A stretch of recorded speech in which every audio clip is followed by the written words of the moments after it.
Galaxy of Film presents Perfect organism. The blackest eyes.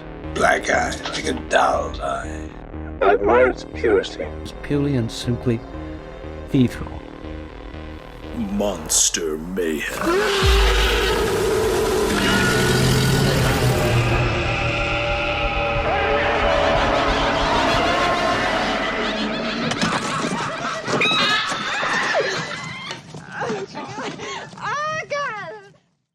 Alright everybody, and welcome back to a brand new episode of Galaxy of Film. For tonight, I am your host, Dakaria Holder, and here with me tonight is, well, now co-host, Mr. Max Wood.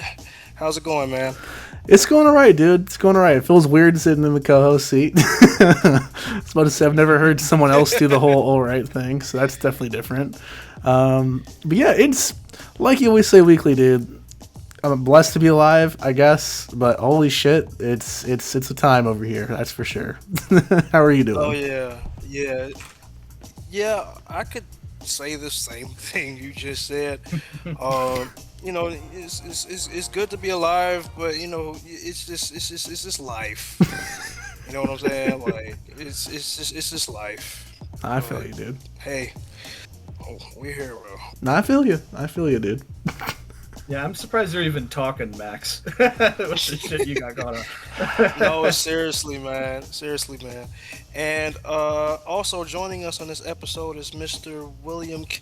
How's it going, man? What's up? How you doing? It's good to be here for week 3 of Monster Mayhem. Hell yeah. I was actually, just before we started recording, I was watching a little bit of Hell Squad 2. Ooh. I hadn't had the chance to watch. I hadn't had the chance to watch the whole thing, so I just was kind of like zooming through it. I want to go back and rewatch the whole thing because it's really like cool watching that one. It's very inspirational to see like this other team of like young filmmakers somewhere else, like really committing to a full like feature length movie, and they do so much awesome stuff in this movie that like. Yeah, I can't wait to talk to our guest that's going to be on. Hell yeah. That was part of the filmmaking of that. So, yeah. Yeah, that's great. And also, I still got to watch. Go ahead. We just had Acts of Violence come out this week. You know, so a lot of horror movies. Love it, dude. That we can talk about. Yeah. Love to hear it, man. They got my favorite horror film of 2024, my favorite horror film of 2025 in the same episode, dude. I'm pumped for it. Well, that's crazy, yeah. Acts of Violence confirmed better than Sinners. Yeah, for sure, dude. I think Joe Black would also agree as well. Joe Black would probably agree. But no, like, Will, seriously, like, Acts of Violence might be like the best short film that we've gotten as a production company thus far. Like, I'm serious. Like, that shit was amazing. Bro. I was not expecting the whole deconstruction of the slasher trope. You know what I'm saying? That just knocked me out, bro. And you did a damn good job. I can only imagine what you could do with a feature film. You know what I'm saying? Like, this was great. Thank you so much, dude. That means like a lot. That's crazy. No problem, man. Yeah. It's tough, you know, like as a filmmaker, like I see it for all of its like warts and everything like that, because I'm the artist. I'm the one that like made it. So it's like hard getting like compliments sometimes for these things. Yeah. Like, I don't know. It's like, wow, really? Like that's a huge deal, and that really like kind of puts me out of my body, you know, hearing stuff like that. So I really appreciate that. No problem. And I am very much proud of what we've done and accomplished with Acts of Violence, especially with our actors, our cinematographer, our composer. Everybody coming together and working on that project has just been a blessing. And yeah, thank you so much. I was gonna save my Y'all praise did a for great it. job. I was gonna say my praise for it in the roundtable, but real quick, since you mentioned like the acting and stuff, Will. First of all, I've raved so much about Man of the House over the last like month or so. How proud I am for Dakari. And same situation of you, dude. I know, like, weirdly enough, both of you guys like started shooting these films around the same time. I know, like, the goal was to get Acts of Violence ready for Showcase number 2, but there were some setbacks on set that kind of pushed that schedule out. And the cut that came out for Man of the House is much different than what came out of the Showcase. For our listeners who didn't have the chance to be in attendance for that, just so you guys are fully aware. So I feel like both of you guys had like this very similar trajectory. Where like, all right, it wasn't necessarily like post-production hell, but like both of you were texting me constantly like, oh my god, I just want this movie fucking finished. Like it's like 15 minutes long. It shouldn't take this long. Like, holy shit. And just to see both of you guys truly like take a huge swing with each film. Like, I know of the swing in the process of the Dakari went through because I was on set with them. You know what I'm saying? Like, Yeah, to witness the swing he took and to hear about the swing you took, Will, and to see both of you guys nail it the way you did just makes me so fucking proud of both of you. And like, dude, when we were watching it, because I put it on after we did, I think, the Jeffrey Reddick episode last week. As soon as we got recorded, Hope hopped on the living room. Me and Kate sat down, put on the flat screen, the 70-inch flat screen, the surround sound system. My jaw was on the fucking floor, dude. Genuinely. And then she was just freaked the fuck out, which is a feeling she has not had from an independent film other than, like, Terrifier. You know what I'm saying? Like, something that's so extreme. So yeah, dude, so fucking proud of you for what you've accomplished with Acts of Violence. I always say, like, Brandon had, like, the most improved award when it came to like his confidence and to like how he is as a personality on Galaxy of Film compared to where he first started, dude. But like, looking back on Showcase 2, where you had to give like a disclaimer to explain your horror and your art, and seeing how like that ended up being the biggest hit of the night, and then you took that momentum and threw that into the latter half of Acts of Violence, is just so fucking beautiful, dude. So congratulations on the release of that film. Our listeners, check it out if you haven't already. I know Dakari's hosting this episode, but we are doing things a little bit different for this one. We're doing a horror filmmaking roundtable, which would be pretty cool. And of course, Dakari hasn't directed a horror film yet, which is why he's hosting this one. So yeah, dude, I can't wait to hear the nitty gritty about this. But take it away, Dakari. You're good. yeah. So the horror filmmaking roundtable. First off, let's start off with the polls. Okay. Yeah, so we did some different polls this week on social media. We asked the Instagram followers simply which of their horror directors they prefer, like which is the best. We have 4 options: George A. Romero, John Carpenter, Wes Craven, and Rob Zombie. When I saw that option, I just wanted to blow my brain out. I just want to go ahead and make that disclaimer, dude. That's funny. Yeah, fuck Rob Zombie, dude. An awful director. But yeah, we have 45% of voters say John Carpenter, the absolute GOAT. And the other 55 are saying Wes Craven. Surprisingly, we didn't have any for George A. Romero. I thought we'd see a couple votes for him. I thought the only person voting for Rob Zombie would be Naima, just to spite me. But that was not the case. We do have a different poll over on the fan club on Facebook. Which franchise is the best? Kind of just diving into which series we like more. We have Saw, Nightmare on Elm Street, Halloween, and Chucky. And the poll is split 50-50 on Nightmare on Elm Street and Halloween. So Wes Craven and John Carpenter again. It's pretty clear who the kings of horror are in that aspect, But personally, it's John Carpenter and Halloween. I know that's just, taking sides of the 2 options that we discussed right then and there. But I love John Carpenter. Had the honor of interviewing him earlier this year. Yeah, just what a pleasure, dude. Love his movies. Halloween is still like my most like all-time favorite and scariest horror film is that first Halloween. What about you, Dakari? Let me hear your favorite directors and franchise too. Out of those 4, definitely John Carpenter. Definitely John Carpenter. I think I may have seen the first Halloween, and that's the only one I probably have seen. But it stood out because, you know, like out of all the other slasher movies that I've seen, and I haven't seen that many, that one is archetypal and organic in the best possible ways. The reason why we get a lot of slasher movies now is because of Halloween, you know what I'm saying? But I will say maybe even an early example of that was the Texas Chainsaw Massacre, even. You know what I'm saying? The original Okay, yeah. Texas Chainsaw Massacre. But yeah, I'm gonna say John Carpenter for sure. Okay. Out of the franchises, without having watched all of the Halloween movies except for the very first one, I would have to say I would have to say Saw, man. I would have to That's say fair. Saw. Saw's my close second. Yeah, cause I mean I watched those movies more.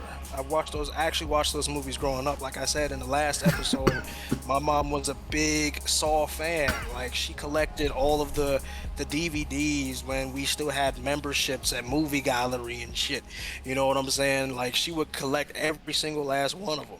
Damn. And you know we would watch them. I remember seeing Saw 5 in theaters when it came out. You know. Damn, So, that's a decision. Yeah. Exactly. So I mean, I'm gonna say Saw because I think Saw I had the most familiarity with growing up for sure. That's fair. That's fair. Yeah. Where you at, Will? So, for which franchise is the best of the ones listed here? It's tough because the only one of these that I've seen in their totality is Saw. Oh wow. Okay. But then I see A Nightmare on Elm Street, and I absolutely adore the first three Nightmare on Elm Street movies. It's like a fantastic trilogy, and I think I might lean towards that direction because, I just love the creative visuals and just the style of those movies. He's not, you know, Freddy Krueger's this iconic slasher villain that you just love to see whenever he's on screen. And he's not just the silent stoic type like your Michael Myers or your Jason Voorhees. Like he's witty.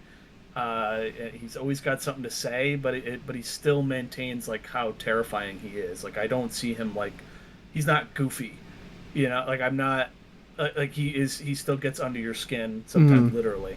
And yeah, I think that those movies are like really fascinating. But I hear after the third one they start to all suck again. But so I don't know. But director-wise, John Carpenter, because The Thing is there you go. Completely changed my life, and that's, I mean, there's a reason why we talked about two like crazy body horror movies to open up Monster Mayhem this year, and it's because of the way the John Carpenter's The Thing just changed my brain chemistry.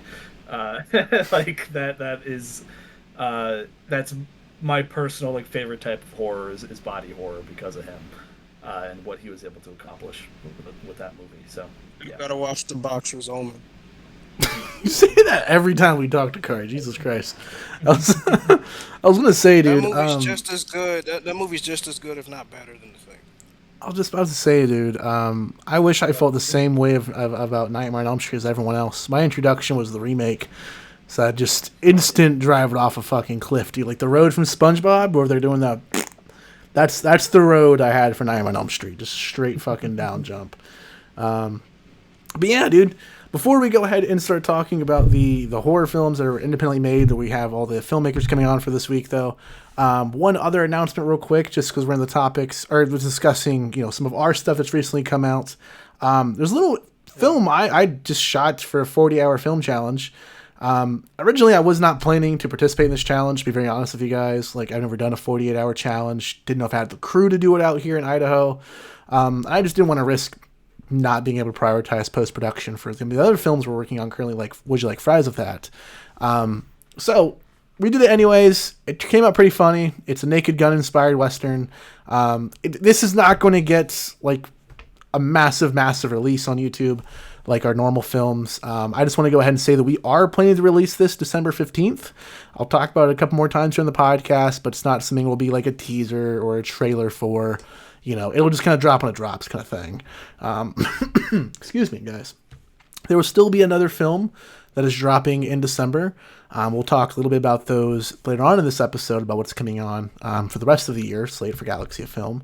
But just in the spirit of talking about recent things, that is something that's coming out December 15th. I can't even talk, dude. Jesus. December 15th of Books and Bullets. Be on the lookout for that, guys. And also be on the lookout for the GoFundMe supporting Would You Like Fries of That and Project News. That's still going on. Links down below. Vakari, if you want to go ahead and announce the news real quick before we start cutting to our topic for this week. Yeah, sure. I'll go ahead and announce the news. So two big things, I would say shocking, shocking pieces of news hit the surface today. Drew Struzan, who is a famous illustrator for lots of, different cool movies like Back to the Future, occasionally Indiana Jones, did Monster, all those crazy movies that we love. I think he did the artwork for the Goonies as well. Yep. He passed away today at 78. Um, Definitely unfortunate news because I would say like a couple weeks prior, there was an update put out that, he was feeling ill or something like that. There was an update put out on his health and that way he wasn't doing too well. So, you know, I wouldn't say like it didn't feel surprising, but it did because we weren't like expecting to see Drew Struzan passed away. You know what I'm saying? So, yeah, man. Rest in peace to him. I mean, there's no denying the craftsmanship that on display from him. I mean, the artwork he did for the Blade Runner Final Cut is amazing in my opinion, and not even just that. Like I said, the Goonies. He did the Star Wars prequel posters. He did some of the Indiana Jones stuff. Back to the Harry Future. Potter. Like he's a legend all around. Thing. Potter. Yeah, The He Thing. did the poster for the Thing. He did the Muppets as well, the first The several poster Muppet for the Thing. movies. That's right. Yeah, yeah. What else he did? Um, Yeah, I can't remember what else he did. it's a total But, shame because yeah, movie poster art is when we were talking about this like a couple weeks ago, I think in the group chat, like it's a dying art. Yeah. It's always just It is. really bad Photoshop work of just floating heads of all the characters, and they're not really very interesting anymore to look at. While the work Right. that he was doing throughout like the 80s and 90s and early in 2000s was just immaculate stuff that you want to put his work on your walls. Literally, I have the Crystal Skull poster in our living room, Exactly. like right now, dude. It's on display next to the TV. Yeah, I mean, you guys have been to my house. I know, Will, you Yeah. hadn't been like up in my office when I was in Raleigh still, but like lined upstairs was several posters, and always one of them is a Drew Struzan artwork in my house, constantly, dude. Just truly a loss. Like, God, there's gonna be a time, dude, and we all know this, and it's just not something we process until the death hits, unfortunately. But like, there's gonna be a time where the equivalent of Drew Struzan in other fields of film are not gonna be here, and the biggest one I always think of is John Williams. We talk about score and music so much on this podcast, and how essential it is to a film. And John Williams, he's the maestro for a reason. You know what I'm saying? And if you guys aren't familiar with Drew Struzan's work for whatever reason, but other people in the industry or know who John Williams is, that is what he is. This is the John Williams of poster art. Truly, like, there's no better artist, in my opinion, that's done this. It's sad, dude. Genuinely, I looked at the at Kevin Smith's tribute post to him today because Drew Struzan did the poster for Mallrats, dude, which is crazy. Rest in peace, dude, because that sucks. Genuinely, it reminds me a lot of Ozzy's death, dude, for real. Because we got the health update pretty recently, and then while unfortunately it was something I feel like a lot of people kind of expected, the turnaround time is just heartbreaking. Rest in peace, Drew Struzan. Your work will never be forgotten. But yeah, Carl, you take it away again. the next news, which definitely kind of this one hurt a little bit more, because where I was getting into this person's music on my own, because his name would always float around my household and around friends and family. But it was around the time when I was really young and I couldn't really listen to certain types of music on my own. So until I got older, that's when I went to go listen to his first two albums to really kind of see what the hype was about surrounding this artist. I not only was I not disappointed, I felt like I went down a bit of a rabbit hole because this artist right here, he was just his talent was immense and just like contained multitudes. And the artist I'm talking about is D'Angelo. He passed away today at 51 due to pancreatic cancer, I believe. It was a private battle that he was fighting. This news is devastating for me. Like I said, this is someone that I listen to like almost religiously. Like this man's music changed my life. Like seriously. I showed you guys the picture in the group chat. My mother took a picture of me holding his second album, Voodoo, which came out in 2000, smiling at the camera, right? Christmas 2019, holding this album, and it was around the time that I was going down that rabbit hole, and it was kind of like a Soulquarians rabbit hole because the Soulquarians it was a collective that featured artists like D'Angelo, Erykah Badu, Jay Dilla, Mos Def, and Common, who's my favorite rapper, and so on and so forth. And I was typically listening to Common, Mos Def, and D'Angelo back to back during that time. And as much as I loved Common, as much as I loved Mos Def, D'Angelo stood out the most to me because he just fit in with every genre that the Soulquarians were putting their hand on. He was like the chameleon of the group. You know what I'm saying? Especially this album right here, Voodoo, which has the song titled How Does It Feel, which, I mean, if you guys hear that song, you probably know it, and if you freaked ass motherfuckers probably see yo, then you probably know what I'm talking about too. But either way, man, D'Angelo, hearing of his passing today was truly heartbreaking and truly devastating for me because this man's music truly changed my life. And yeah, that's what I can say on that. Rest in peace, D'Angelo, for sure. But beautifully put, man. Beautifully put. Rest in peace to both these souls today. I don't know, dude. It's a gloom Tuesday for recording this episode for sure. But let's liven it up a little bit. We got some cool people coming on for our guest stars for this week for our horror filmmaking roundtable, dude. So Dakari, cue us for break, man. Take us away. Give us your stuff. All right, everybody, it's break time. Stay tuned. We'll be right back. Oh, hi, Mark.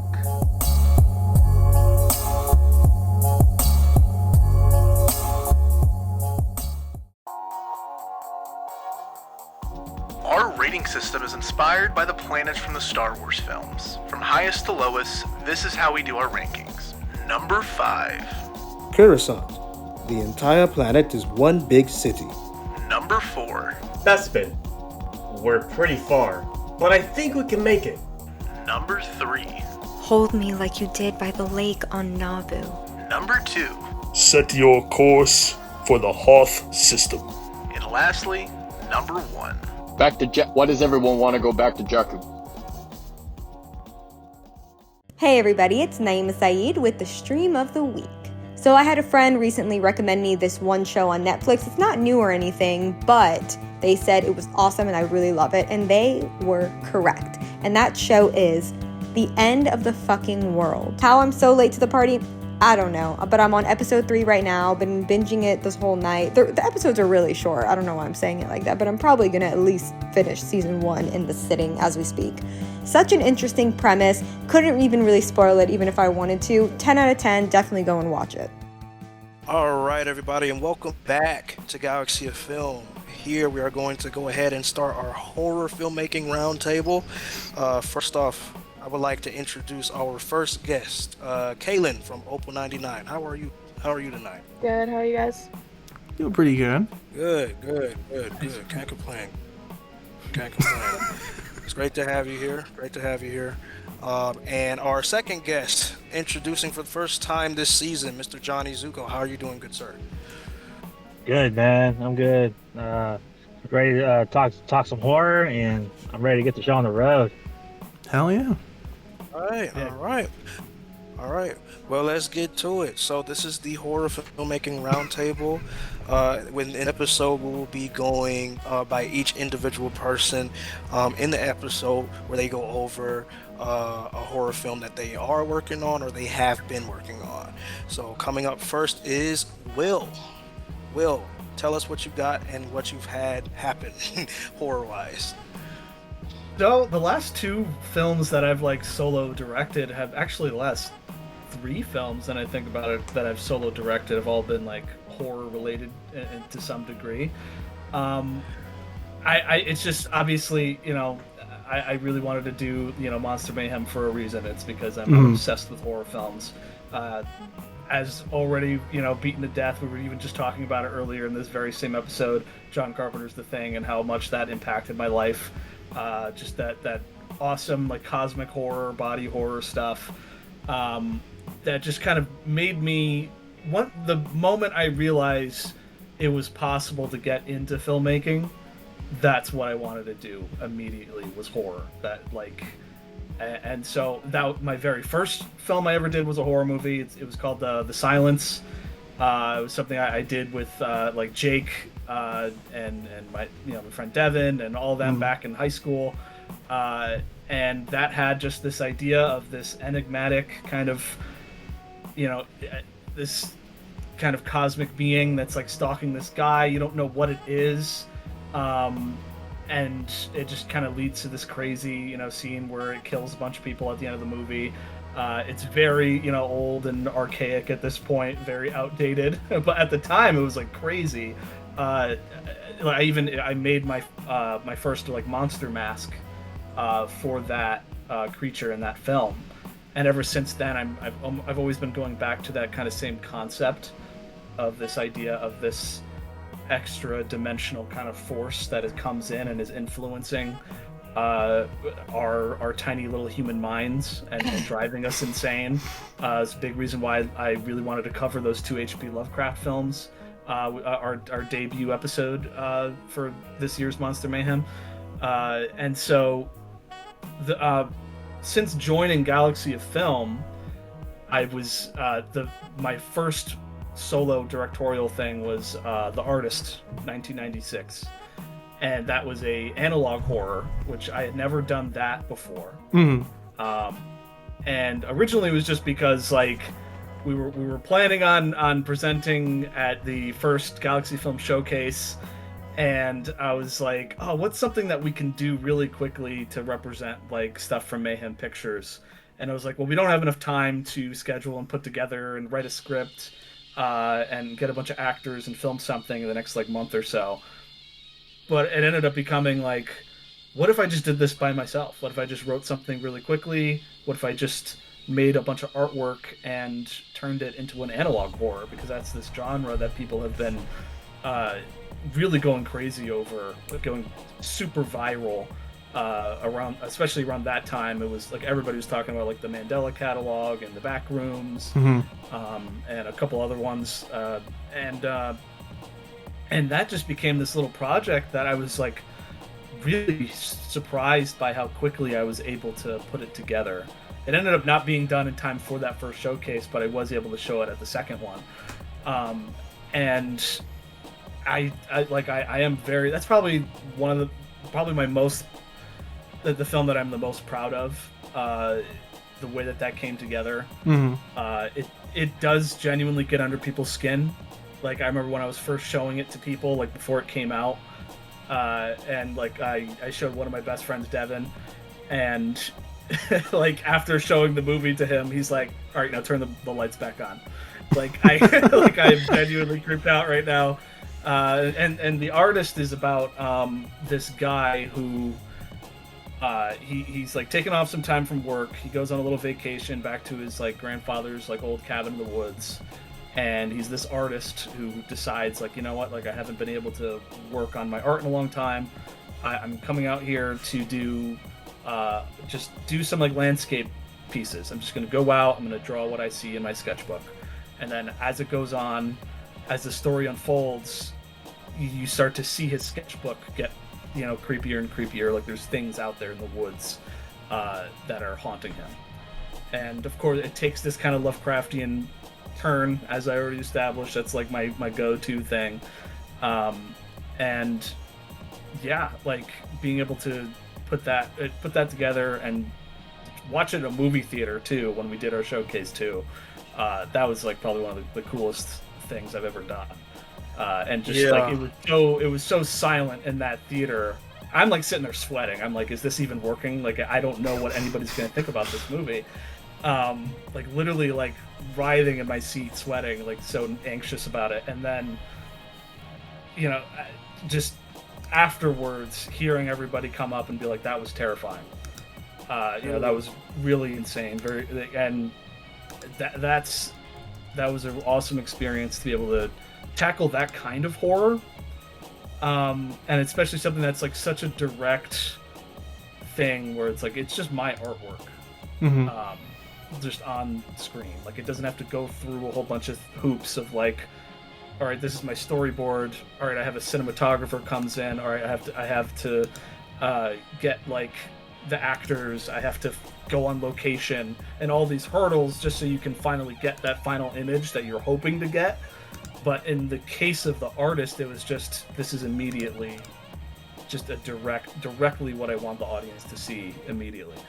So that was a really wonderful just experience working on that. And I definitely want to do more. I have a ton of ideas for some crazy out there kind of analog horror stuff that like kind of pushes the boundaries of what you can do with that genre. And then obviously most recently, as of literally last week, we just came out with our latest short film, Acts of Violence. As I've mentioned before on this podcast, that was one because like about 2 years ago now, or I guess a year ago, me and Jake and everybody from Mayhem Pictures got together and was like, all right, we want to get back into movie making again. And we came up with a bunch of comedy shorts. What is it? The Ick, Release, and Getting Real with Zippy. Those are all such amazing like experiences to work on these comedies and really hearing people like laugh at our shit because we're all a bunch of fucking crazy people. And like I'm sitting there and I'm like, I want to do something horror related again. We've done a lot of comedy, and so a bunch of ideas started rattling around in my head, and I just came up with this. I listened to a lot of last podcasts on the left, you know, like you know, that true crime kind of horror thing, and I was like, I want to touch on like serial killers and like meditate on that concept and like what does that mean for society, and what does that mean for like what is that the relationship between these people who go out and commit these horrific acts, and then there's like. I think about that, and then I think about how we obsess about that as a society so much. These rogue, just one individual goes and does this crazy thing. But then at the same time, there's all these horrible, gigantic, horrific things happening in the world that are being perpetrated by people claiming to be, you know, like they're claiming to be civil and they're claiming to just be putting order to the world. But they're really just committing like horrific atrocities, killing lots of people. And you'll see that in military... colonization type stuff, and even just at home, you have that issue of like, well, I'm not even like critiquing it. It's like the only way you can enforce the law is through violence. And that is this one through line between, good and evil, is like in the Venn diagram. At some point, in order to express yourself, you have to use violence. And that was the idea for Acts of Violence going into it. And so I created these two characters that are they're diametrically opposed, but they both have that same driving force of like, well, we have to adhere to our urge for violence. And that's where I started going with that script. And so where do we even go next with that? This is the first time I've actually been able to like express it. Like, I've just been very coy about what this movie's like about for the last like year. I have not been able to actually like talk about it like publicly, like really going into it. So I'm glad we're having this conversation. I want to hear what you guys have to say. But so yeah, we get into actually filming the movie.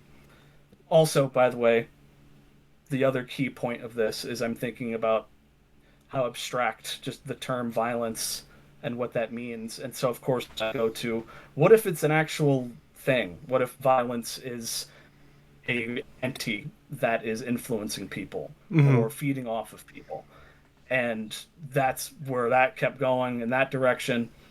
And yeah, it just, the script kind of just naturally went, like, once you figure out your themes, things just like play out the way that you set up the dominoes already, and it just falls into place naturally how that story should go. And that's been so cool, just like learning how to write scripts and what becomes like an actual satisfying narrative. And it's like when I was really young, I would come up with like comic book characters all the time, and I wouldn't know what the story was. I just knew the premise and what a character was about, but I didn't know the story and what makes a story mean something. And I'd always be like, all right, just come up with these random things and I'll figure it out later. But I've found now that it's like I have to figure out a theme that actually resonates with me, and then things kind of come together in that way. Yeah, I've been rambling and babbling for a long time, but Acts of Violence, you end up with. I wanted to go for this. I wanted you to not, because this was the most difficult thing, was I did not want the serial killer who's the main character to be a hero. I did not want him to be sympathetic. You don't want to like a Joker-fied. A lot of, yeah, I don't want him to be somebody that's like, like the guy from what's it called, the Christian Bale movie, American Psycho, where it's like, Patrick Bateman, like, yeah. I'm just like Patrick Bateman, bro. It's like, no, if you're just like this guy, then you need help. You need to go somewhere. Like, this guy is a fucking loser. And bro, then, you wanted his dino nuggets. Like, exactly. You want dino nuggets. And that's why I had to inject that, like, because the movie could have been super serious, but I wanted to inject humor into it, because every time there's a joke, it's a joke at his expense. Sure. It is to show to the audience, this guy fucking sucks. Like, he's not an alpha. He's not cool. He's not a rebel against society. He's just an angry, pitiful boy who has all this pent-up aggression, and he's about to take it out on this poor, from his perspective, this random innocent woman. And I don't know how far we want to get into spoilers for this. That's only been out for a week. I'll leave that up to you. You're the director when it comes to that, you know. I mean, yeah, it's your movie, bro. That's your call, man. Yeah, sure. So I think I do want to delve into, if anybody listening has not seen the short film, I do like I do implore you to go. Can I just say this? Can I just interject really quick? As a viewer, I wouldn't go any further because it robs them of that ending. True. You know, that ending is very twisty. Let's do this then. Let's dedicate a little section towards the tail end of this where we can kind of go into spoilers. As like a loop around that way, in case there's anything else that comes to mind, sort of thing. But no, I'm pumped, dude. Like I said earlier in this episode, you know, like first seeing what we did with the artist, and then, you know, I was expecting a follow up to the artist sooner than the Acts of Violence coming out, which I know is something you've talked about and is something you want to work on in the next analog horror piece as well. But like, seeing you make that jump immediately is just crazy to me still, genuinely. Yeah, go for it, Akari. Go for it. Yeah. Will, for your next analog horror piece, which I fucking love the artist 1996, dude. That shit genuinely creeped me the fuck out. Like I remember seeing it at the showcase, and I was just like, yo, what the fuck is going on? This shit, I don't like this shit. It's making me feel funny. It's making me really funny because the room was dark, and I felt like the drawing was about to pop out of the damn screen. It was well done. So for the next analog horror film you do, would you mind if I help you, if I co-write it with you? Hey, I mean, if you have some ideas, I mean, I definitely want to spend a little bit more time on the script for this one. I did write a treatment and a first draft script, and I definitely want to go back to it a second time, go over it, and I will definitely would love to share it with you and hear what you have to think and what my. And I've told a little bit about to Max about because the idea with the artist is that I kind of wanted each chapter of the artist to be literally it's a different artist who's drawing. So I wanted each story to have like a different aesthetic to the visual style. So one thing I'll leave as a little tease is that the second part, and this is why like the first movie is called 1996. The second part would be, I forget the exact year I picked, but I think it was like 1961. The artist 1961. And it's going to be the aesthetic is going to be, it's going to look like Where the Wild Things Are. Yeah, I mean, I can't wait for that, dude. So, oh my God. Yeah. Yeah, bro. Yes, send me that. I got some ideas flowing in my head already. Send me that. Hell yeah. Sweet. Kayla, let's go here and hear some of your thoughts, some of your experiences on set of a little film that we've raved quite a bit about on the podcast over the last year or so. Those were the Hell Squad movies. But before you even kind of dive into Hell Squad, can you give us some a background on yourself? We've already had Gracie and Carter from Open 99 on the podcast, but we haven't had the chance to get you on here. I'm so thrilled we not only get you on here, but I also finally got you on one of my sets recently for Would You Like Fries of That, which is not a horror film. But regardless, it was a pleasure getting you on set for that. So please give us some background, how you got involved with Open 99, the whole shebang. Yeah, I'm not from North Carolina.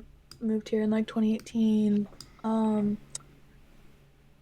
I met Carter. I met Carter first. Okay. He actually trained me at the movie theater we worked at the time. He was like my trainer, and then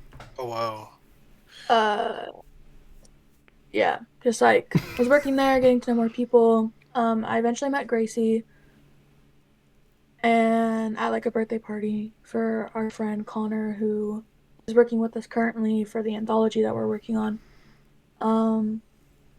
And I can't remember what happened, but we were doing like a table read for a sequel for a short that Carter and Gracie had done a couple years ago, called Theatrical.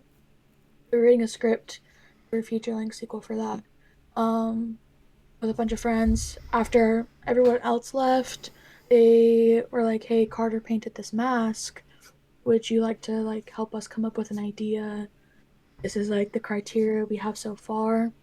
So we kind of just started brainstorming all together. We then stayed up till like 4 a.m. one night shooting a concept shoot. Just like filming in the backyard, messing around with the camera, and like a prop cleaver, a bunch of cans, to like kind of see where we wanted to go with this vision. Because at this point we had decided it was gonna be a female slasher. She was a lady who worked at a canning factory and killed people to like meet her quota at the meat packing canning facility. We did that and it was fun. Carter and Gracie wrote the script. I chimed in a little bit of ideas, and then after that we started filming. So like conception, like our idea to when we put it out, it was a 26-minute short. Was 1 month. It Oh was wow, that's quick. kind of a fun thing to try and see like how quick something could be filmed and Mhm. put out for Halloween. It ended up being put out like 2 weeks after Halloween, but it was really fun. We had a fun time like casting people. I got some like friends, but then also sent out casting calls to the local university. Met some great people, which was also really great because then later we decided to make the sequel. A lot of characters returned. That's about a tight 90 for the sequel. Yeah, so we just did that. Now I'm kind of like exploring where I want to go with filmmaking. So I'm working on my own horror short, independent from Opal 99. Oh, Kind okay. of get a feel of like where I want to be in the creative world with filmmaking, whether that's producing or directing or just continue being like a mixed bag. Okay. But yeah, that's kind of where I'm at. I'm still figuring stuff out. Very novice to filmmaking, but I've been having fun, and I'm glad that I started out with horror. I feel like horror is just really fun. Mm-hmm. There's a lot of different elements to it. So I've been enjoying the filmmaking process. Hell yeah, dude. I met you guys like at a weird time, like as you guys were like in the middle of shooting and editing and piecing together Hell Squad 2.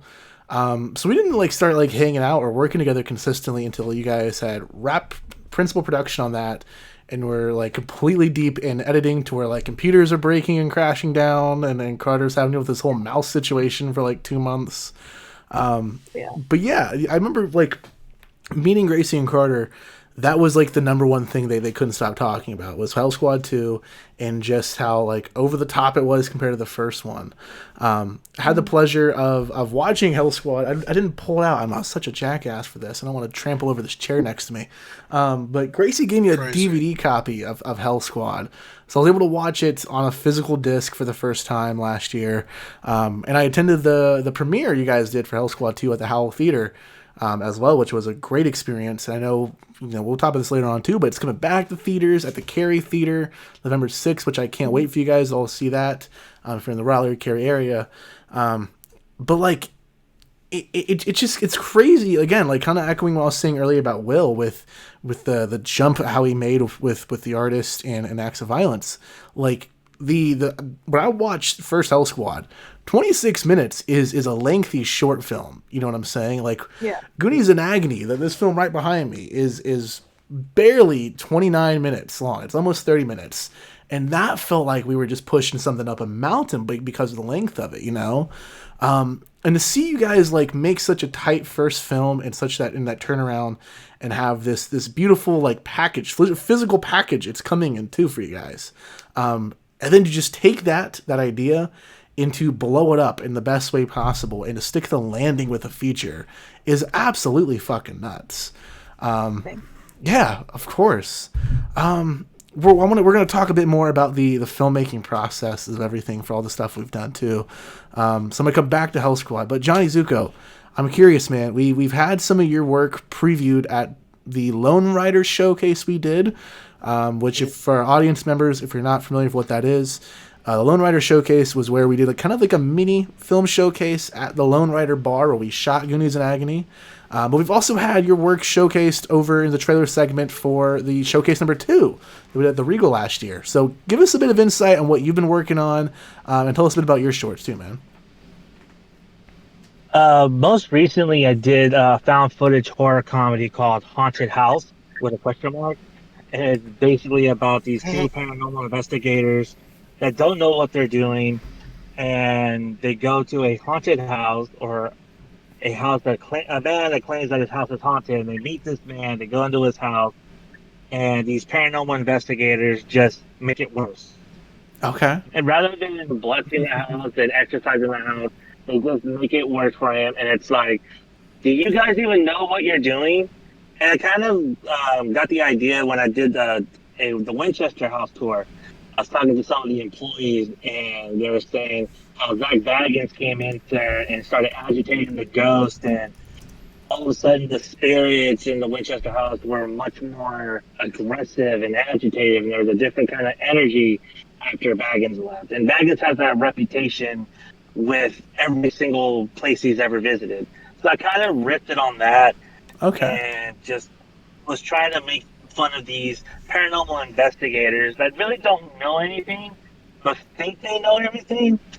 And so when you pair that up with a vulnerable person, what happens? You know what I mean? Like, what happens to that person? Mm-hmm. I mean, you'll find out at the end, but the two paranormal investigators could care less. You know what I mean? Like, oh, we proved it. Now we're out, so now you get to enjoy this entity that I summoned. Thanks.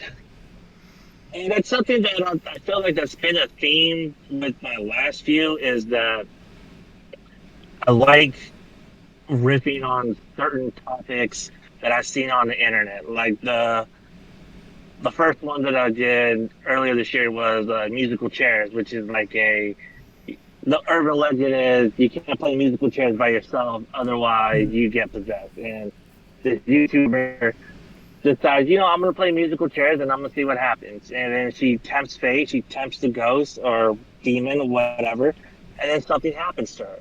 Mm-hmm. And then it's just like, oh, and that's something that I've always thought that was interesting. Like, I always see these people on YouTube and on TikTok always tempting fate, but never really suffer the real consequences of what they're doing. And I always thought it's interesting, or maybe it's just me just trying to get back at these people and say, look, man, you keep tempting fate, something's going to happen to you. You're going to get punched, you're going to get possessed, or you're going to get thrown out of a window. One of those things is going to happen to you. So, and I feel like that's just my way of making fun of, or just kind of exploring different personalities on the internet. One of my first found footage movies is about a conspiracy theorist who thinks his girlfriend was abducted by Bigfoot. Okay. And he goes out to the woods. And look for Bigfoot, holding his cameraman hostage. And this cameraman's like, we shouldn't be here. And he's like, dude, if you don't help me, I'm gonna fucking bury you out here. So you're gonna film all this, and I'm gonna help you edit it so you don't make me look bad. But we're gonna make sure we find Bigfoot. We find something in the woods, but it's not Bigfoot. It's a furry, and now he's an accessory to murder. What is the name of this movie? I need to see it. It's called the Lost Footage of Frank. You got the Lost Footage of Frank, something like that. Okay. I'll send it to you. Okay, I was about to say you got muffled as hell towards the end of that. The Last Footage of Frank. Okay. I'll send it to you. And Max was talking about earlier about 26 minutes was a lengthy short. This is like a very lengthy short too, because it runs about 25 minutes. Oh wow! And that's something over time. That I've gotten better. Now my found footage, I feel like I've gotten a little bit more tighter with my editing and tighter with the storytelling. And I felt like I needed to include everything. And you see a lot of the, the learning curves in that first found footage. And the other found footage movies that I've done, like Hide and Seek, Musical Chairs, Haunted House, you see that it's getting refined a little bit by bit. Cool, dude. So that's something that that I'm really trying to hone in on, and just make sure that my found footage movies are not dragging. I don't need everything in a found footage movie. I just need important story beats for you to understand the kind of man this is, the situation we're in, and the punchline at the end. And that's something that I kind of figured out throughout. The one thing I haven't figured out was over the summer I did this movie called Gung Ho, which is a cinematic movie, and then Doomsday. Now, Doomsday is actually supposed to be a part of Gung Ho, but for some reason I decided to split it into two pieces. Okay. So when the people exit the doors, that's where the found footage movie kicks in Doomsday. And then you see like what really happened. And what she was saying, like thought happened, you realize no. This is what actually happened. So there's some context missing in Gung Ho that is answered in Doomsday. I think I might re-edit that. Okay. I think I know why, because it comes out to about 15 minutes, and I don't know if people would want to stick around for 15 minutes. So I don't. That's another thing that I'm like worried about. But that's another movie that I did over the summer. Like cinematically, shooting something cinematically, like Casting Call and Gung Ho, are challenging to me because I'm not confident in filming in that kind of style yet. I haven't been behind the camera that long in order to direct and capture things cinematically. That's something that where you can totally see the lack in confidence in Casting Call and in Gung Ho. You see it. You know what I mean? Like, it's not as confident as like my found footage movies. My found footage movies, I feel a little more confident because I know what I can get out of my actors and push them if I need to. Not like, make them do something dangerous, but I feel like I can get better action and reactions out of them if I keep them on their toes. No, I feel you, dude. But yeah, that's something that I feel like I'm going to be working on later this month. I got a short called Trick or Treat.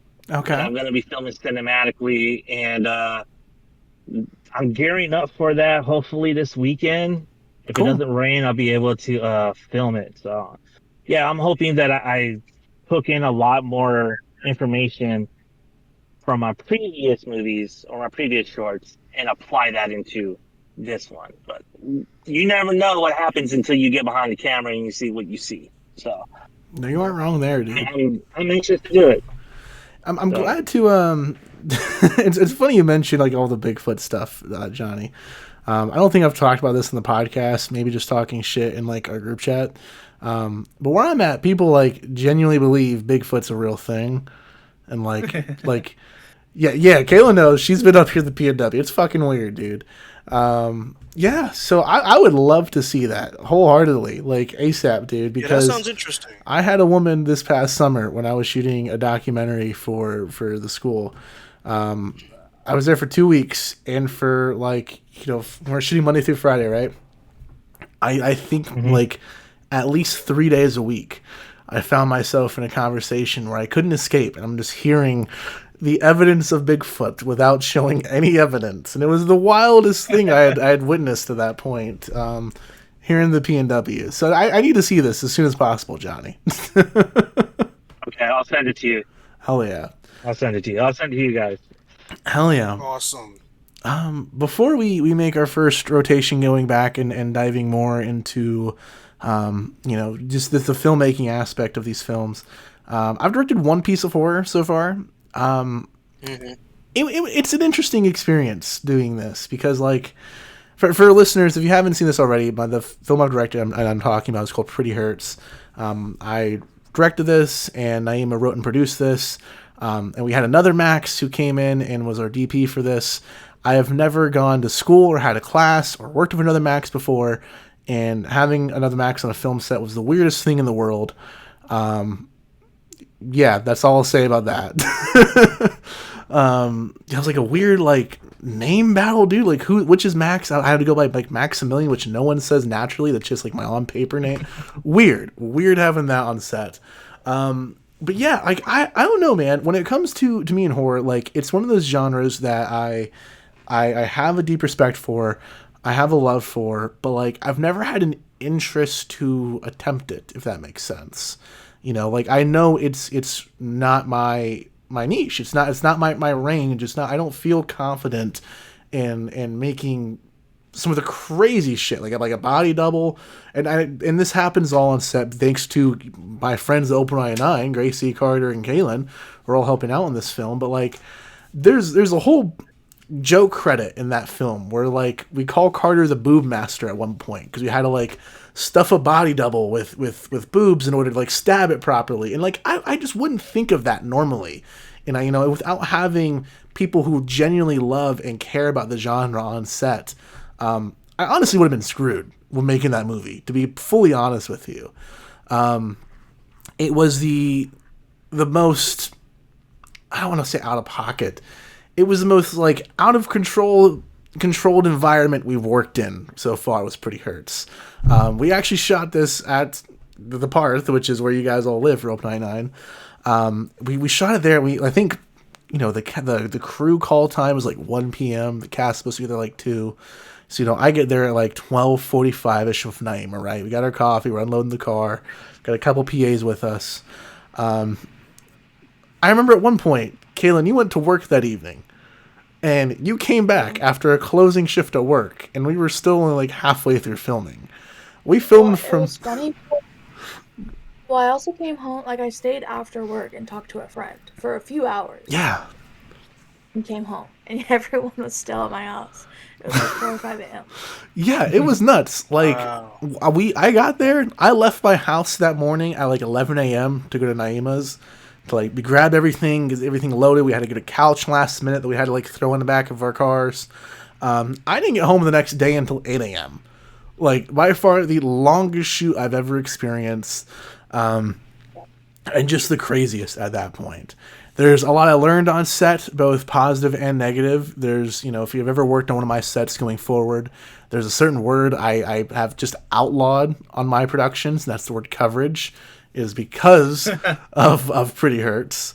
And I say all this with as much love as possible, because like you mentioned earlier, like, these films are all like stepping stones. It's figuring out what you can do, and so that way when you go to the next film, you know how to do a little bit better, or you perfected that one kind of aspect of it in order to elevate the next thing you're kind of struggling with. You know, each one of these is all a stepping stone. And Pretty Hurts definitely taught me a lot in terms of communication, managing people. Like, I love Naeem to death. We had only worked together as director-producer twice at this point. We worked together on Goonies and Agony, and we had shot a little bit of but we were still like nowhere even near the halfway point of And so when we get to set, Naima pulled out all the fucking stops, dude. We had like 30 people in their house. It was the craziest thing in the world. And, you know, and as many talented and passionate people that were involved, sometimes there's just too many hands in the pot to make a film not take 19 hours to shoot. So yeah, I don't know. Looking back on it, it was a hectic time. It's something I'm very appreciative for, because I feel like out of everything I've done in the last, I don't know, year and a half, I'll say, like, that film was the biggest learning experience, the biggest humbling experience I've had on set. And then most importantly, like, that's the film to really teach me patience as a director more than anything. It was also the first time, if you've seen the film, you already know this, but we have a child actress in this, which is really cool. It was our first time working with a kid on set. Adeline was just an absolute delight. I don't know if you had a chance to meet her, Kaylin, but she was so sweet. There was a lot of people that that are now kind of in our circle made their first appearance on camera or behind the scenes on that too. Jimena, who is in Femme Fatale, my Mafia film, and she's also has a little cameo in Fries. She was doing like hair and makeup for Pretty Hurts, which was really fun.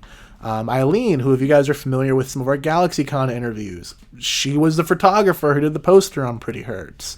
Debbie Vu, who I think Debbie helped on Femme Fatale in some way. I could be wrong with that, but I know Debbie Vu also took some like BTS photos and was helping out. Sean Doty, who's in my next film, Project News, and of Books and Bullets. He did like BTS stuff and did like a whole like mini doc interviewing people, which was the first time we've done stuff like that before on behind the scenes stuff going on. So yeah, I don't know. Like, Pretty Hurts is not anything that I regret by any means. It's a flawed movie. It was a flawed experience, but like, it's all a learning experience and a learning curve with all these films. And I'll tell you what, dude, there's one single take in that film that thankfully is in the final cut. And, it is single-handedly not only the greatest take in that film, but one of my favorite takes in my entire filmography. And that is the screaming moment we get from our lead, Shannon. Thankfully, I've been able to save Shannon for other stuff and cast her in Project News as well. But the delivery of that was not like written in the scream. It was just like an moment.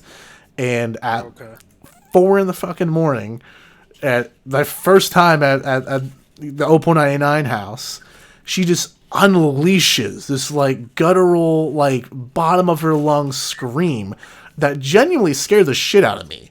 Like, I almost didn't call cut after this take. And it's one of the greatest things we've shot so far.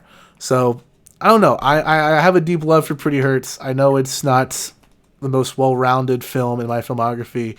You know, and I do think that, like... good. Well, thank you. I appreciate that. I think we saved it in post, genuinely, because there was some stuff, and there's a reason I don't like the word coverage. There was some stuff that was missing in post, unfortunately, that we were able to piece together. Brandon really did help make that film a film, trust me. But yeah, Pretty Hurts was an interesting experience for sure.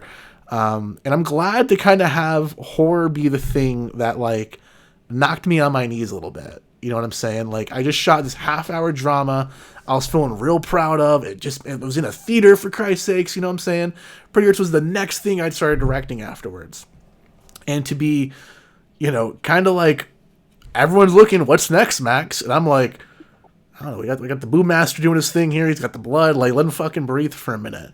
You know, like, I needed to be able to have the patience with my crew members in order for that to translate to other films going forward. So I'm glad that the film genre that I'm not the most familiar with and the ones that, like, thankfully I had the support that do have the passion and love for, kind of help be on set to save this film, if you will, to really make it what it is, be the thing to teach me that as a director. I think it's really important. Now, going back to, you know, Acts of Violence and Hell Squad, Will, you've had the experience, you know, already being as a horror director. What was that like for you, kind of diving back in with Acts of Violence? Well, I mean, it's my natural kind of state of being. So it's like it's not even something I'm second like guessing or thinking about. It's just this is I just thinking like today, like literally as I was speaking, and I'm like all these influences of like H.P. Lovecraft and all that stuff. Like I've just realized that is me. That is my kind of sensibility. Like how every time you'll watch a certain movie from a certain director, it's just like, oh, they always cover these certain types of like themes and these like that's just me now. And I will wear that proudly. I love what I do and like the types of stories that I try to explore. I always try to make things as weird as I possibly can. Like particularly with like Acts of Violence, like I went out of my way to like try to structure the story in this non-linear way. And I committed to the whole like supernatural element of that movie. Although like I had these second guesses about it where I was like, should I remove this? I don't know. Like, will it confuse the audience? Will people not understand what's going on here or not get the point of it? Will they not be asking the right questions? You know, I want people to ask questions, but like sometimes it's like too many questions and to a point where you're not enjoying a movie.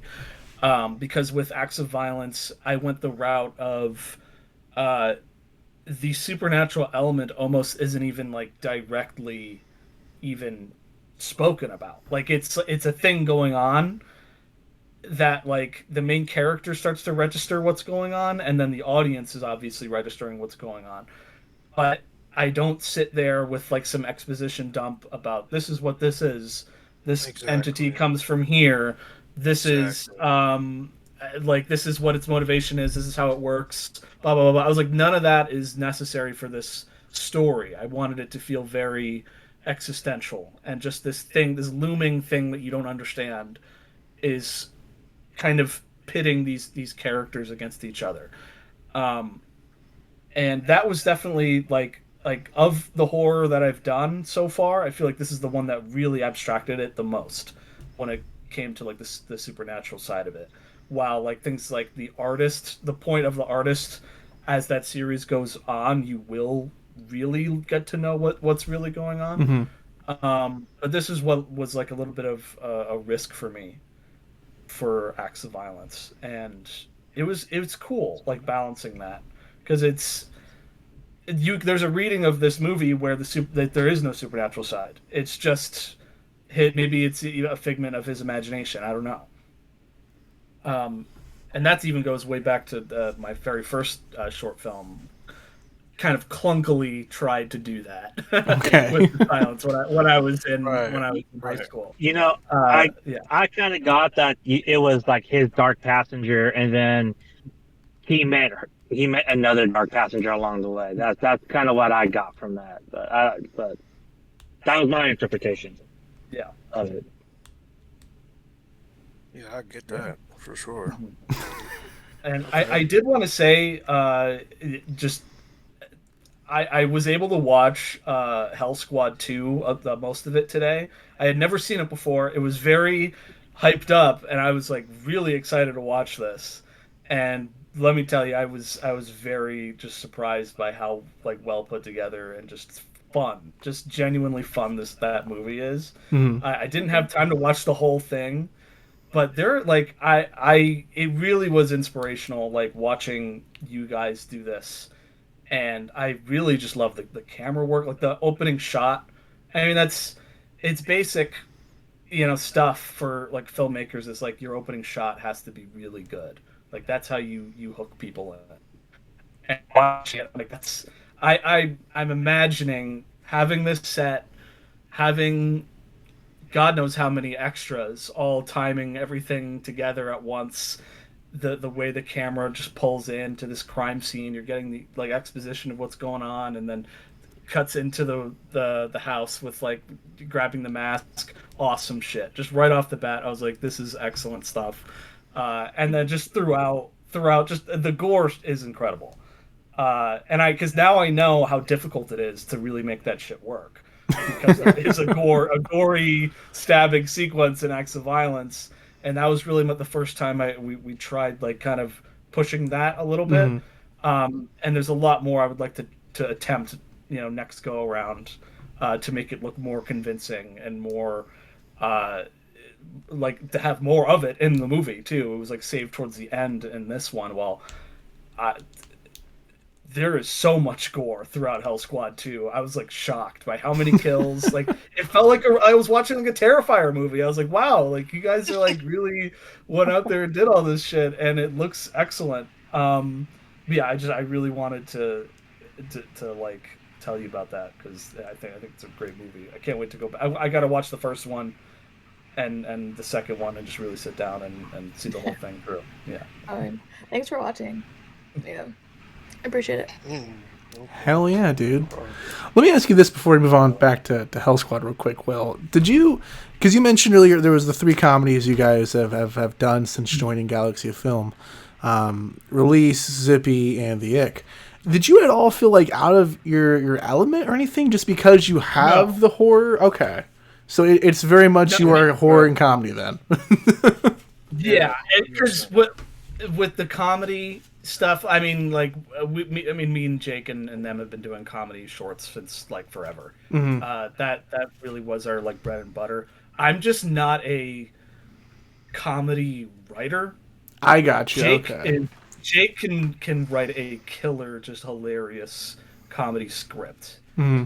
And like I will be a part of that movie. I'll throw some ideas around here and there. I'll help make it. I'll act in it, and help direct. But like when it comes to my own personal sensibilities and like what I want to like do, like if I'm doing a solo directorial thing, it's gonna lean towards horror. Acts of Violence ended up just having these comedy elements because I felt like it felt natural for what I was trying to convey. Like I was saying before about how I wanted you to like to really see this main character as being pitiful. Like he is the butt of the joke every time. Mm-hmm. And so like I felt like that comedy had to be there. And it worked out pretty naturally. I don't think it was forced humor. But yeah, that is a good question though. But yeah, it's just like if I could write or make any type of movie, hand me a blank check, it's always gonna thing or like a superhero thing. Like those are the 2 types of movies I'm always gonna want to do. It's just really hard to do a superhero movie on a $0 budget. Yeah, for real. I mean, we could do like an Adam West thing. I don't know, and then we're back at the comedy. But yeah. Hell yeah, dude. Okay. Kaylin, so I know that obviously you're involved with Hell Squads. I don't know if you can talk about this yet, so no hard feelings if you can't. But I have to ask, is there anything you can tell us about the current thing you guys are working on at Open 99 that you've been shooting all summer long? Uh-oh. So we are doing an anthology. Okay. Think like Creep Show or a little bit Goosebumps inspired. Okay. But yeah, it's titled Bad Frequencies, and Great title. let me see. I'm trying to think. But yeah, it's under will be NDAs. 4 different stories. Hmm. Each one of us wrote a story, and then are in charge of directing it. And then Gracie has written the wraparound, and we'll be directing that. So there could be some mixed media and more model stuff. Nice. Nice. From Opal 99, which Hell Squad 2 has a model in it. Yeah, towards like one of the last scenes. But yeah, so it's gonna be 4 different stories. They're all very different, partially because each one of us not only wrote the stories but directed them. We filmed my segment in July. We're mid-production right now for the second one. For the last 2, still tentative on when those are going to be filmed. But yeah, they're all going to be very different, fun, but also campy and kind of like pointing back to the 80s, 90s vibe. Mm-hmm. Okay. Horror, which if you watch Hell Squad and Hell Squad 2, you can definitely see how those are very influenced by 80s and camp horror. So. Okay. Yeah. So let me ask you. Go ahead, Akari. Go ahead. I was just gonna say that sounds really exciting. And how long have you said that you've been working on this anthology horror film since the summer? Yeah. Oh, wow. We started talking about it at the beginning of the year, and then had to decide how we wanted to approach filming an anthology. Is, you have the anthology like wraparound, but then you also have the 4 shorts. So really, it's like 5 different sets, and 5 different productions. So we had to decide which one would be easier and which one would be like the quickest to start production. And it was mine. I only had 7 characters and doesn't speak, so it was only 6 speaking lines or speaking characters. And going from there, we had a friend who as his lake house, because mine deals with a group of friends who go to the beach house during the winter, and they decide to entertain this old gimmick or old practice that 2 of the best friends did in the group when they were younger, which involves calling a cursed shell or calling something on a cursed shell. So that one we filmed over a weekend, and it was fun. The actors that we worked with were really great. We all slept inside the house. So that was fun too, because we just we're all camping out on air mattresses, just having fun. At one point, Smurfs 2 was on the TV while we were filming stuff and taking breaks, and then we realized once the movie was almost over that it was in Spanish.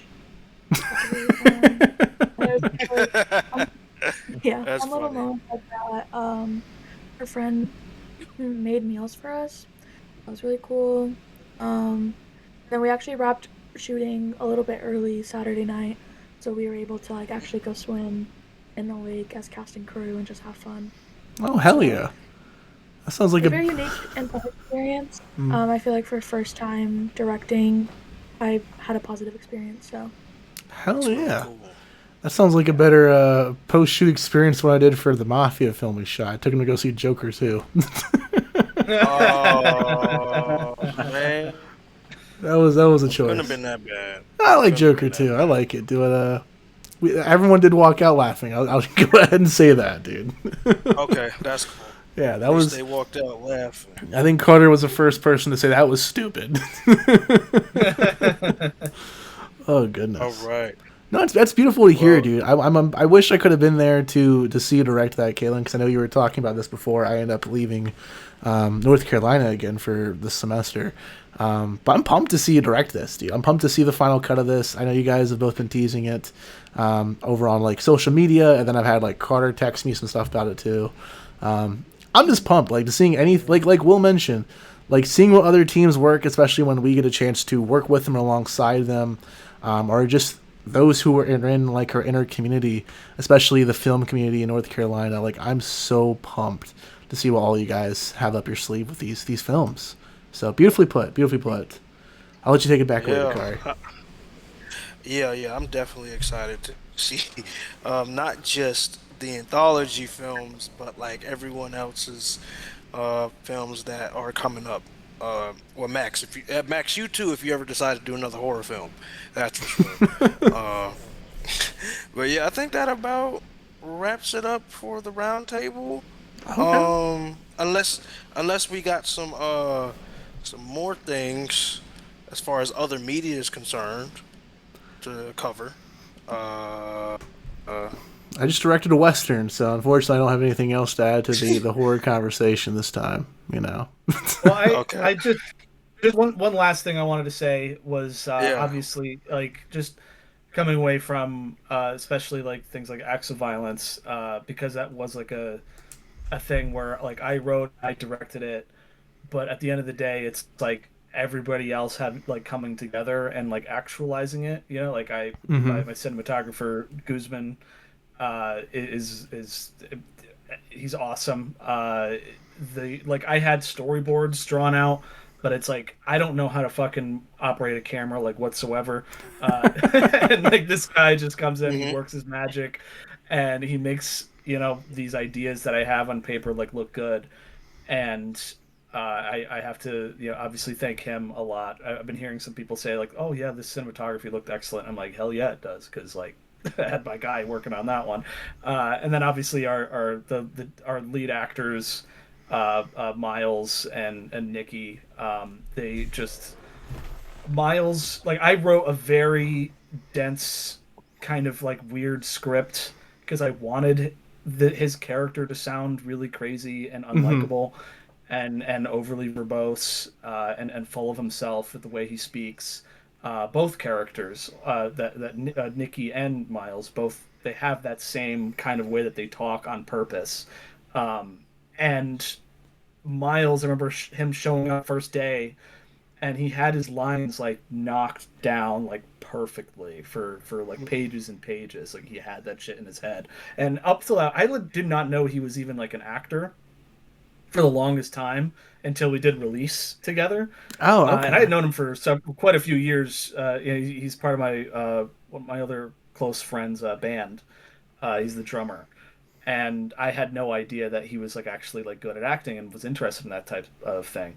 And when he just showed up that first day, I was like, we're in good hands here. Like he is playing this character perfectly, and I think it comes out and on screen, like these monologues that he does and the way he's able to jump back and forth between like being creepy and then also being the butt of a joke, and him just like the stuff that he goes through. I think he did awesome in that. And then Nikki, of course, you know, without spoiling anything, what happens at the end, and I thought she did a great job playing that role.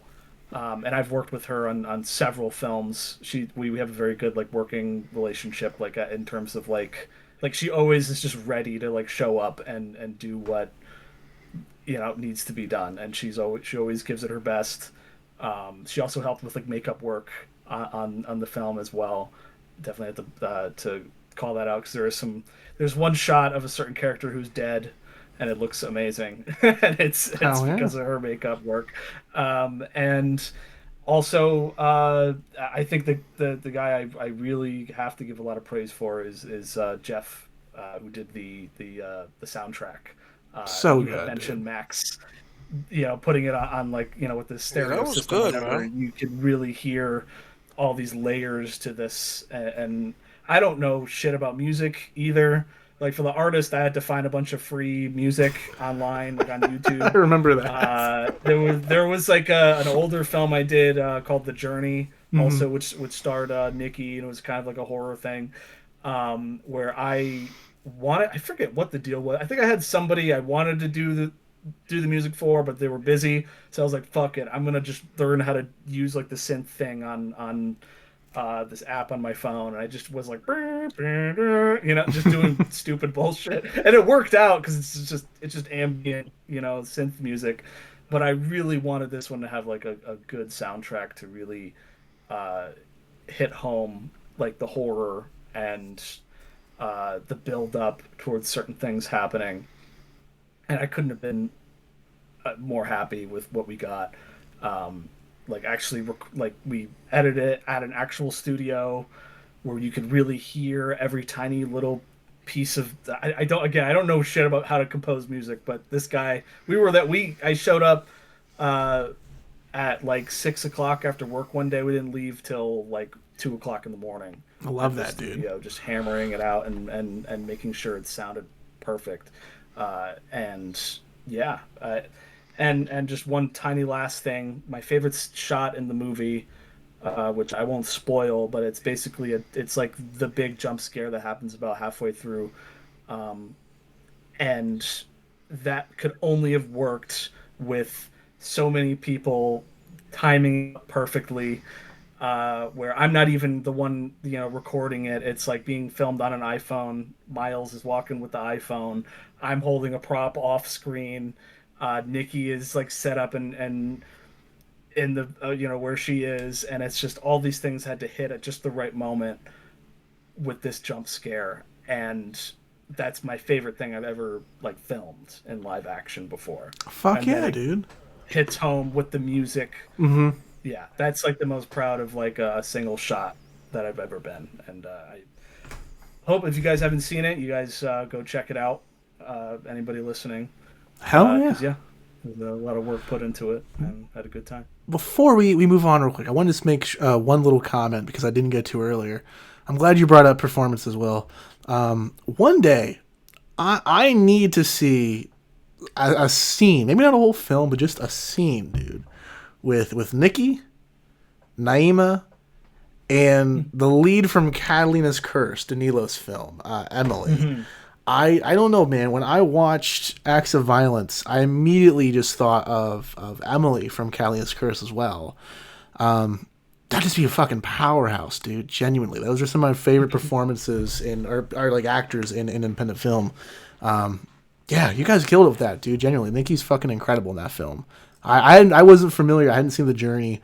I wasn't familiar with her performances. I had only seen a couple BTS photos, and I remember like at one point you freaked out, and you covered it well. There's a hair color change in that. Or a hair color and haircut. Well, yeah. There's also there's that too. Yeah, you cover it very well, and I remember you were freaking out about it, dude. And I was like, "Is this the thing that's like holding up post production? Like, is this the catch-all?" No, it was. It was more of like it was just it's really just serendipitous the way it just so happened to work out. Like if she had gotten a haircut like a week earlier, it would have been a serious problem. But we ended up like filming like everything that like chronologically like that happens like early in the film, and then you don't see her again till like in canon like several days later. So it was like, oh, okay, that's totally cool that your hair looks a little different. And so that was fine. It worked out. But yeah, dude, it worked out well though. I'm proud of you for that. What's up, Kaylin? That's funny that happened because that also happened in Hell Squad. Oh really? Yeah. Oh. But it was Naima. Naima's hair was blonde and she had dyed it dark, I believe. Oh, I remember this as well. Yes, dude. So we just like added a little line in there for her so that it would explain why her hair changed. So that's funny that also happens for you guys. That's why she gets her eyeball scooped out. That wasn't even in the script originally. That's great, dude. Yeah. Oh, Dakari. I did go ahead. for like any Go updates ahead. for Opal 99 Film or whoever they're collabing with, you can follow Opal 99 Film on Instagram. Bet. Tonight we're recording, but probably it'll already be out by the time you hear this. There's a new trailer for something spooky. Ooh. Okay. So look out for that. Okay. Links down below as well to the Opal 99 page, but take us home, Dakari. Yeah, no problem. Well, I believe that about wraps it up for this episode. There was a lot being thrown in and at the round table this episode, but it was very insightful and a lot of very, interesting things to listen to as far as ideas are concerned, and especially things that are coming up in the near future. So, congrats to you guys in advance, and yeah, that's pretty much says it. Damn. What was I gonna say? Max, what do you usually do? Will you Only the best here at Galaxy of Film, guys. I got you, Dakari. All right, Johnny, it's a pleasure getting you on here for your first season 4 appearance, dude. It's been way too damn long since we've had you on this podcast. Of course, we're gonna keep dragging you back here until you're, in your deathbed, dog. So where can our listeners find you until, all your socials expired beyond the grave? You can follow me on Instagram, TikTok, and on YouTube under Zuko's Corner. And then you can find all my short films and documentaries at TVZ Studios on YouTube. Hell yeah, dude. Right on. I want to check your stuff out. I really should. Hell yeah, dude. And Kaylin, where can our listeners find you? Kaylin. No wait, I got my username wrong. Kaylin D Rojas on Instagram. Yeah, and I will have something coming out mid-November. So. Ooh. Got you. Okay. All right. Sounds good to me. All right. Sounds good. Max, I believe that wraps it up. Yes, it does, Dakari. Yes, it does. Well, until then, thank you guys for tuning in and watching this crazy interesting episode. It is great to have everyone tune in and listen as always. And like we say, only the best here at Galaxy of Film. You guys have a great night and stay blessed. Bye, guys. Peace. Peace. And stay tuned for Dakari's next film, The Boxer's Omen 2. Bro, get the hell out of here, bro.